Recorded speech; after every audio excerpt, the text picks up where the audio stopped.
Located in the heart of California's wine country, Sears Point Raceway gives NASCAR folks a chance to turn right as well as left for a change. Since it opened for business in 1968, Sears Point has been one of the busiest racing facilities in the world. Whether it's NASCAR racing, motorcycle racing, drag racing, or sports car racing, this place is in operation for about 340 days each year. NASCAR first started racing here in 1989, with Ricky Rudd taking the win. Since then, it's been one of just 2 road races on the Cup schedule. Sears Point is a challenging 2-mile circuit with a lot of elevation changes. So the first thing you'll need to do is take the time to learn the course. There are no shortcuts here, boys and girls. Watch this lesson a couple of times and then get in the car and drive. Drive until you feel comfortable with the layout. Get comfortable with shifting gears and make sure you don't downshift too early and damage the engine.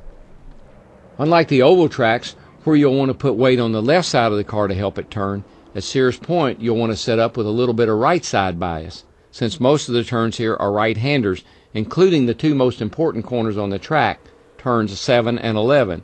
To pass here, you're going to need to be quick as you exit turns 6 and 10 so that you can get up alongside the other car and try to outbrake him going down into turn 7 or 11.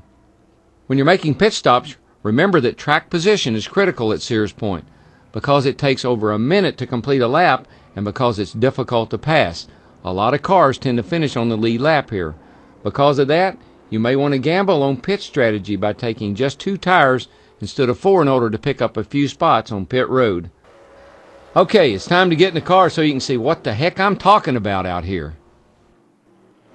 Coming up to the start-finish line, you're doing about 130 in 4th gear. Cross under the flag box and start turning left for turn 1. You want to be on the outside edge of the track and going about 140 when you get to the bridge. Roll out of the throttle and downshift the 3rd.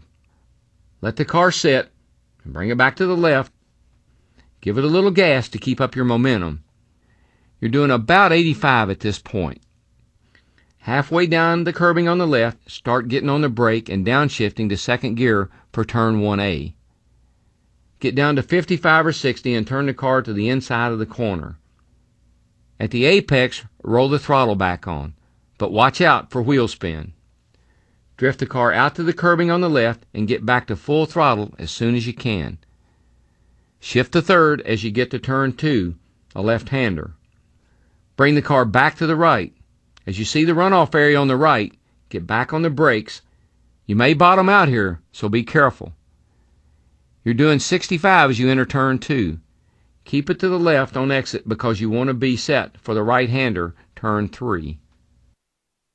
Turn 3 has a blind exit, and it's the highest point on the track, so a good line through here is very important.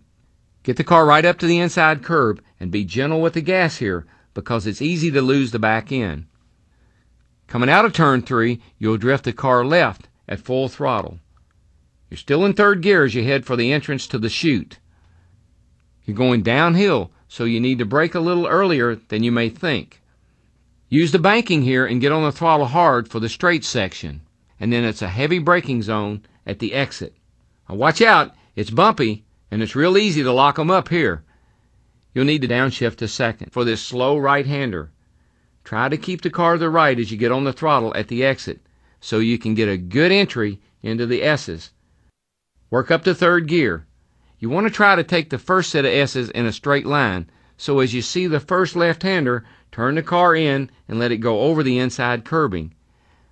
That'll set you up so you can do the same thing on the following right-hander. Now it gets tricky because the 2nd set of S's is sharper, and you won't be able to straight line them.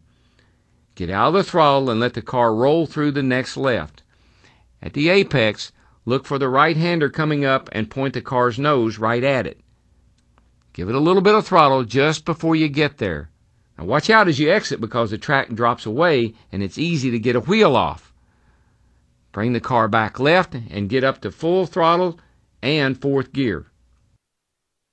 Next up is the right-hander, turn 10. Just as the tire wall starts on your left, straighten out, get on the brakes, and downshift the 3rd.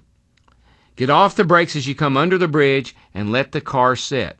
You're doing around 90 here. Get back in the throttle as soon as you can, but watch out because this is an off-camber corner and the rear end likes to step out here. Go back up to 4th as you head down the straight. Let the car drift to the right slightly, and when you get to the white line at the start of pit road, get on the brakes as hard as you can without locking them up. You need to go down to first gear and about 35 miles per hour for turn 11 because it's a hairpin. Once you have the car slowed down, turn in and try to get as close as you can to those tires on the inside. At the apex, start to get back in the throttle, but be really careful you don't spin it.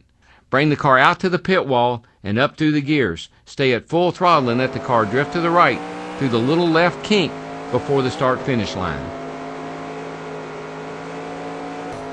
Let's go around one more time.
A good lap at Sears Point is about 1 minute and 20 seconds flat on good tires.